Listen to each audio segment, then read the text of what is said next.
Tout ce qu'il faut savoir de l'actualité économique en 120 secondes, montre en main. L'Empire Plaza dans la tourmente. Stéphane Plaza, figure emblématique de l'immobilier en France, est au cœur d'une tempête judiciaire alors que son procès pour violence conjugale s'ouvre aujourd'hui.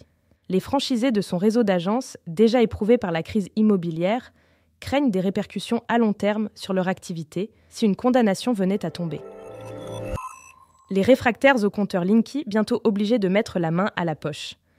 À partir du 1er août 2025, Enedis imposera une contribution obligatoire aux 2 millions de foyers qui refusent toujours son installation, alors que la France vise un taux de 100% d'équipement. Aujourd'hui, déjà plus de 95% des ménages français disposent de ce compteur Enedis. Selon le fournisseur d'énergie, le montant de cette nouvelle contribution sera fixé par la Commission de régulation de l'énergie dans les mois à venir. Autre sujet de saison, la taxe foncière, dont les avis sont disponibles à partir d'aujourd'hui pour les propriétaires non mensualisés.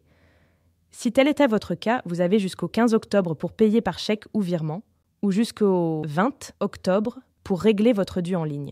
Avec des hausses annoncées dans plusieurs villes, comme à Nice où la taxe foncière a grimpé de 19,2% cette année, la facture s'annonce particulièrement salée pour de nombreux propriétaires. On termine cet épisode avec un sujet plus léger. Paris s'illumine une nouvelle fois ce soir. À l'occasion du début des Jeux paralympiques, la ville offre 15 000 places gratuites pour assister à la cérémonie qui aura lieu sur les Champs-Élysées. Pour cela, pas besoin de billets. Vous pouvez vous rendre directement sur place, et ce, à partir de 17h. Mais veillez à ne pas trop tarder. Premier arrivé, premier servi.